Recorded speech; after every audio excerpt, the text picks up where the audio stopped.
What up gang, Malaysia, Indonesia, Singapura, Brunei. Assalamualaikum, it's your boy Kim Iskoverto and welcome back to my channel yang semestinya hanya akan borakkan berkenaan dengan One Piece. Alright guys, dalam video kita pada kali ini kita akan sama-sama membincangkan dengan lebih detail segala maklumat dan juga persoalan yang telah muncul dalam chapter yang merupakan antara chapter paling hype dalam sejarah One Piece, yakni chapter yang ke-1073 yang lepas. Antara perkara yang akan kita bincangkan dalam video pada kali ini termasuklah tentang Stussy yang merupakan trump card bagi Dr. Vegapunk. Kemudian ke manakah hilangnya Dr. Vegapunk? Seterusnya, hubungan antara Whitebeard dengan Miss Bucking dan Weevil serta Vegapunk, dan juga tentang Gorosei ataupun lebih tepat lagi untuk aku katakan sebagai Saint Jagarcia Satan yang kini sedang menuju ke Egghead Island bersama dengan Kizaru.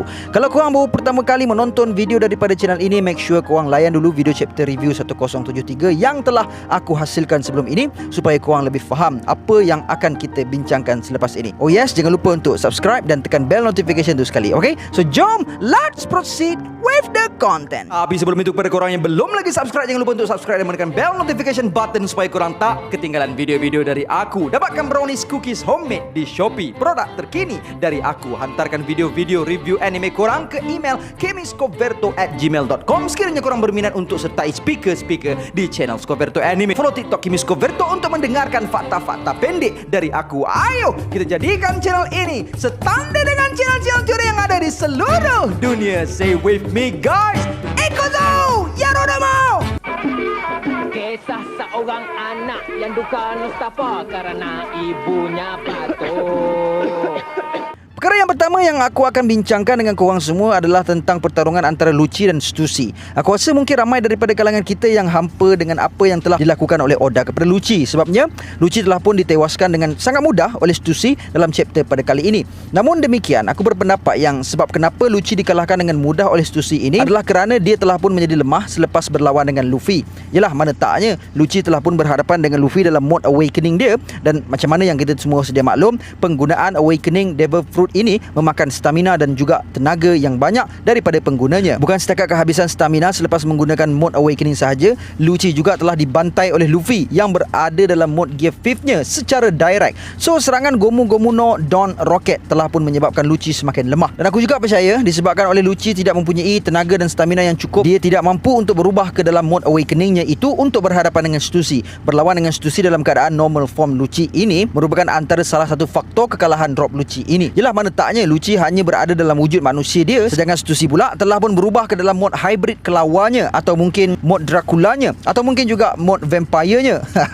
Sebab Oda belum lagi mendedahkan secara tuntas kepada kita tentang mod Stussy ini kan. So aku sebut je lah semua kebarangkalian yang mungkin. Poin aku kat sini adalah mungkin Lucci yang berada dalam mod seorang manusia, dia tidak akan mampu untuk mengatasi ketangkasan dan kelajuan yang dimiliki oleh Stussy yang berada dalam mod hybridnya itu. So sebab itulah kenapa Lucci ditewaskan dengan mudah oleh Stussy dalam chapter pada kali ini. Bagi aku juga, sebab paling besar bagi kekalahan Lucci ini adalah berkemungkinan kerana dia memandang rendah kepada Stussy. Kalau dia lebih serius ketika berhadapan dengan Stussy ini, pasti dia tidak akan berjaya untuk ditidurkan oleh Stussy. Maksud aku, sekalipun dia tidak mampu untuk membangkitkan Awakening Devil Fruit sebab dia baru sahaja gunakan Awakening tersebut untuk berhadapan dengan Luffy, at least dia bertukarlah ke dalam mod hybrid dia ataupun mod leopard dia tu kan. Mungkin dia lebih laju dan tangkas untuk mengelak daripada disentuh oleh lipstick Stussy yang mengandungi Kairoseki itu. Tapi si Lucci ni tak nak bertukar lah pula. Hal ini berkemungkinan kerana dia belum pernah melihat kemampuan sebenar Stussy, memandangkan Shaka mengatakan bahawa Stussy ini telah pun bersembunyi ataupun berehat selama 20 tahun lamanya. So mungkin Lucci ingatkan yang Stussy ini hanyalah seorang manusia biasa dan Lucci mampu untuk menumbangkan Stussy dengan hanya menggunakan teknik Shigannya sahaja. Dan ternyata itulah faktor utama yang menyebabkan Lucci tewas dengan mudah, yakni kerana memandang rendah kepada Stussy. Padahal kalau Lucci ni serius, aku yakin yang Stussy pun tidak akan mampu untuk menewaskan Lucci. Buktinya dalam chapter yang ke-1073 ini juga, Stussy sendiri mengakui bahawa dia tidak akan sesekali mampu untuk menewaskan Lucci sekiranya mereka berlawan secara fair and square. So walaupun kita agak kecewa kerana kita nampak yang seolah-olah Oda ni sengaja melemahkan watak Rob Lucci, akan tetapi sebenarnya kalau kita teliti balik apa yang telah Oda sajikan kepada kita dalam chapter pada kali ini, sebenarnya apa yang dilakukan oleh Oda ini adalah satu tindakan yang sewajarnya dan juga ianya selari dengan maklumat yang terdapat dalam chapter pada kali ini. Hal ini menunjukkan kepada kita bahawa Oda betul-betul teliti dalam penghasilan karyanya ini. Mantaplah Oda Sensei. Poin yang seterusnya yang menarik untuk kita bincangkan juga adalah tentang apakah sebenarnya niat Dr. Vegapunk menjadikan Stussy sebagai ejen world government. Bukan ejen biasa-biasa pula tu. Bahkan Stussy merupakan seorang ejen elit Cyberpol Aegis Zero yang merupakan unit paling tinggi dalam kalangan ejen yang dimiliki oleh world government. Yalah, sebabnya kita dapat tengok dalam chapter pada kali ini bahawa Shaka telah pun mendedahkan kepada Robin yang niat sebenar Vegapunk bukanlah untuk menjadikan Stussy ini sebagai perisik Vegapunk yang menyelinap ke dalam agensi world government untuk memberikan maklumat kepada Dr. Vegapunk. So aku berpendapat yang berkemungkinan alasan bagi kenapa Stussy yang merupakan eksperimen klon nombor 1 yang berjaya diciptakan oleh Mads ini menjadi ejen kepada world government adalah kerana untuk meluluskan ataupun mengiktiraf penciptaan Stussy ini. Maksud aku macam ni, dalam chapter yang ke-1072 yang lepas, pada permulaan chapter lagi, kita telah ditunjukkan dengan kata-kata Vegapunk mengatakan bahawa walaupun wanita itu tidak diakui kewujudannya, namun bagi Vegapunk, wanita tersebut adalah sebuah eksperimen yang berjaya dan wanita itu adalah seorang manusia. Vegapunk juga yakin bahawa perempuan ini merupakan satu langkah besar menuju ke arah keamanan dunia. So aku berpendapat yang kata-kata Vegapunk dalam muka surat pertama chapter yang ke-1072 yang lepas itu telah pun diungkapkan oleh Vegapunk selepas Stussy diserahkan kepada world government untuk mendapatkan kelulusan daripada world government. Dan memandangkan dalam cover page chapter pada kali ini, kita ditunjukkan dengan Vegapunk yang telah pun menerima anugerah daripada world government kerana telah menciptakan belerang yang mampu untuk menghasilkan bunga apabila ditembak. Hal ini menunjukkan kepada kita bahawa Mads ini dahulunya sememangnya diiktiraf oleh world government dan setiap kajian mereka itu akan diperhatikan oleh world government. Sebab itulah Vegapunk berjaya untuk mendapatkan Ibel Prize dalam cover page chapter pada kali ini. So berkemungkinan setelah Stussy diciptakan, maka Stussy telah pun diserahkan kepada world government untuk diuji sama ada eksperimen Stussy ini berjaya ataupun tidak. Dan memandangkan Vegapunk ini merupakan seorang yang cintakan keamanan seperti mana yang ditunjukkan dalam chapter pada kali ini, maka pastinya Vegapunk bersetuju sekiranya world government memberitahu kepada Vegapunk untuk menjadikan Stussy sebagai ejen elit world government bagi mengekalkan keamanan dunia. Disebabkan oleh hal yang sedemikian, Stussy akhirnya telah pun menjadi ejen CP0. Dan kemungkinan besar Stussy ini jugalah penyebab kenapa Mads telah pun dibubarkan dan diburu oleh world government. Mungkin setelah melihat kemampuan Stussy yang sebiji macam seorang manusia yang mampu bertindak mengikut pilihannya sendiri, maka world government telah pun mengharamkan kajian lineage factor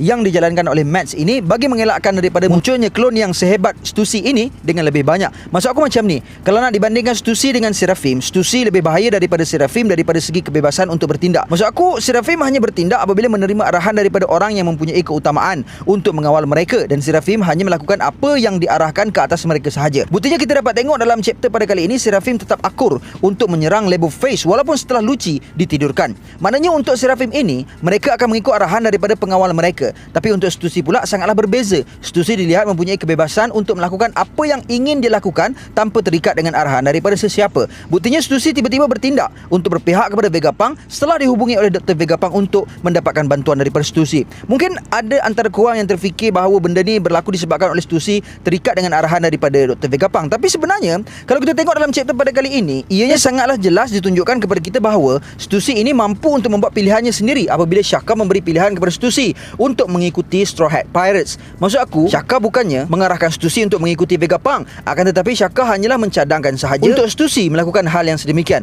Dan Stussy sendirilah yang kemudiannya telah mengatakan kepada Shaka bahawa dia faham apa yang dimaksudkan oleh Shaka itu. Stussy ini bahkan mempunyai emosi seperti seorang manusia apabila dia meminta maaf kepada Lucci setelah menidurkan Lucci. Sifat emosi dan kemanusiaan ini sememangnya tidak terdapat pada Pacifista maupun Seraphim, dan kita dapat tengok yang sifat ini hanyalah diberikan oleh Vegapunk kepada satelit-satelitnya sahaja. So berkemungkinan setelah world government mendapati yang Stussy ini adalah klon yang sangat berbahaya, maka world government telah pun mengharamkan kajian yang dilakukan oleh Mads, dan Stussy telah pun dijadikan sebagai ejen world government untuk mengelakkan Stussy daripada terdedah kepada kebarangkalian yang mampu menyebabkan Stussy menjadi musuh kepada world government. After all, Stussy merupakan klon bagi former Rocks Pirate yang sangat terkenal dengan ahlinya yang kuat dan jahat. So disebabkan apa yang telah aku jelaskan kepada kalian inilah, kita dapat tengok dalam chapter kali ini, Shaka sendiri mengatakan bahawa tindakan Stussy untuk berpihak kepada Dr. Vegapunk adalah satu perkara yang sangat mengejutkan. Perkara menarik yang seterusnya pula adalah tentang sistem pertahanan dome interior yang telah pun terpadam sebelum ini. So mungkinkah sebenarnya itu merupakan satu strategi daripada Dr. Vegapunk sendiri untuk memerangkap Lucci dan Kaku? Memandangkan kita dapat tengok dalam chapter yang ke-1071 yang lepas, sistem pertahanan tersebut hanya terpadam selepas Vegapunk menghubungi watak misteri dalam chapter tersebut. Betul-betul genius si Vegapunk dan juga Oda ni kan. Maksud aku, kenapa Oda buat Vegapunk call watak misteri dulu baru interior dome gagal? Padahal kalau diikutkan mereka semua selamat je kot masa tu. Memandangkan CP0 tak boleh menembusi sistem pertahanan tersebut, dan sepatutnya lebih layak sekiranya Vegapunk meminta bantuan selepas sistem pertahanan tersebut terpadam. Memandangkan selepas sistem pertahanan gagal, barulah mereka betul-betul berada dalam keadaan yang bahaya. So sebab itulah aku berpendapat yang berkemungkinan kegagalan bagi sistem pertahanan interior dome itu pun sebenarnya adalah satu perangkap daripada Dr. Vegapunk, seperti mana yang telah dikatakan oleh Lucci kepada Kaku dalam chapter yang ke-1071 yang lepas. Bagaimana pula menurut kalian, geng? Vegapunk? Please drop your comment down below. Okay? Maka aku ingin memohon maaf ke atas satelit-satelit Vegapunk yang pernah aku ragui dalam video chapter Prediction 1072 yang lepas. Jangan marah. Seterusnya perkara yang menarik untuk kita bincangkan bersama juga adalah tentang ke mana hilangnya Dr. Vegapunk dan juga Bonnie. Aku berpendapat yang berkemungkinan tenaga tapak tangan Nikyu Nomi Kuma yang terdapat dalam bilik yang telah dimasuki oleh Bonnie dan juga Dr. Vegapunk itu adalah sebuah teleport machine untuk menarik seseorang ke dalam memori tersebut. Jadi berkemungkinan Vegapunk dan Bonnie telah pun memasuki alam memori Kuma itu. Itu kalau hak teori lah kan. Kalau untuk easy teori pula, berkemungkinan Bonnie dan Vegapunk sebenarnya telah pun terjatuh ke dalam trapdoor yang terdapat pada lantai bilik tersebut. Maksud aku, kan Vegapunk dah janji dengan Kuma untuk tidak menunjukkan memori Kuma itu kepada orang lain. So berkemungkinan apabila tangan Bonnie telah pun menghampiri bola tenaga tersebut, maka sistem pertahanan yang diciptakan oleh Dr. Vegapunk telah pun diaktifkan dan lantai bilik tersebut telah pun terbuka, menyebabkan mereka semua terjatuh ke bawah. Bukan apa, kadang-kadang kita punyalah fikir kompleks punya teori. Sekali dah buat benda tu simple je kan. So sebab itulah aku masukkan juga teori easy tentang trapdoor ini. Namun apa yang pastinya, kehilangan Dr. Vegapunk dan Bonnie ini akan menjadi satu masalah bagi Luffy dan aliansi barunya, memandangkan Kizaru dan Saturn kini semakin menghampiri Egghead Island. Yang seterusnya pula kita akan bincangkan dalam video kita yang akan datang. Ya guys, disebabkan oleh dalam video ni pun dah banyak perkara yang kita bincangkan, maka eloklah kiranya poin-poin yang seterusnya aku bawakan kepada video yang seterusnya, memandangkan poin-poin yang seterusnya bakal memakan masa yang agak panjang juga untuk kita bincangkan bersama. So guys, that's all I have untuk perkongsian kita pada kali ini. InsyaAllah see you guys in the next content, and until then my gang, there is no God except Allah. Assalamualaikum warahmatullahi